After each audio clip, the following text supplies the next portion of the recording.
bienvenue, merci d'être avec nous sur bigwebtv.fr. C'est parti pour Les Yeux dans l'actu. Nous sommes le mercredi 30 avril 2014 et aujourd'hui nous commençons par parler d'Alstom puisqu'une délégation syndicale est au siège du groupe à Levallois.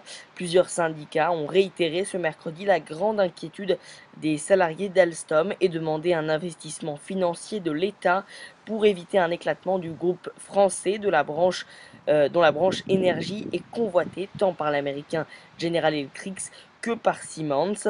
Une délégation syndicale a été reçue au siège du groupe à Levallois-Perret aujourd'hui. Et dans le même temps, le ministre de l'économie, Arnaud Montebourg, a affirmé aujourd'hui que le gouvernement avait été entendu dans le dossier Alstom, qui n'est pas plié, soulignant qu'il y a un mois pour décider. Je vous propose justement d'écouter Arnaud Montebourg. Nous avons été entendus. Nous avons un mois pour décider. Et je vous propose que nous nous revoyions pour que nous suivions ce dossier de très près. Nous leur avons dit, vous êtes les bienvenus. Mais l'État et le gouvernement a des intérêts industriels qu'il est naturel de défendre. Tout comme d'ailleurs le gouvernement des États-Unis, dans un cas semblable, est parfaitement fondé, au vu de sa législation, de défendre des intérêts industriels. L'écotaxe et les choses se feront en juin. La ministre de l'écologie et de l'énergie, Ségolène Royal, a déclaré mercredi que les choses se feront en juin sur l'écotaxe en réponse à une question sur le calendrier prévu par le gouvernement et détailler un peu plus les pistes engagées.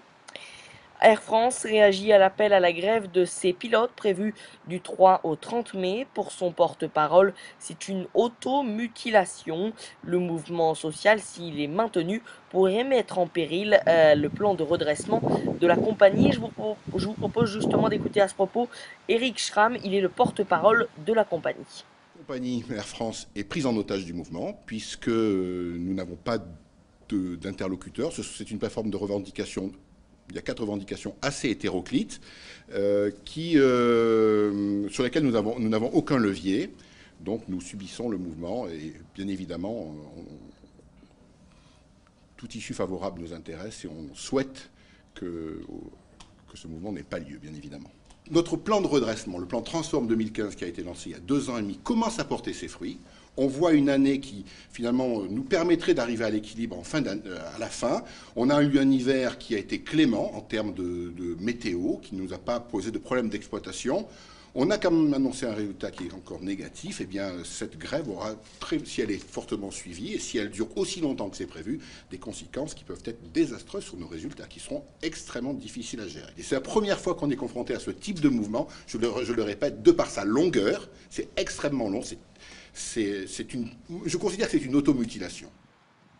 Le chaos continuait de s'étendre ce mardi dans l'est de l'Ukraine où des pro-russes ont pris des bâtiments officiels à Lougansk et ont obligé les policiers à déposer leurs armes avant de quitter le poste de police de la ville.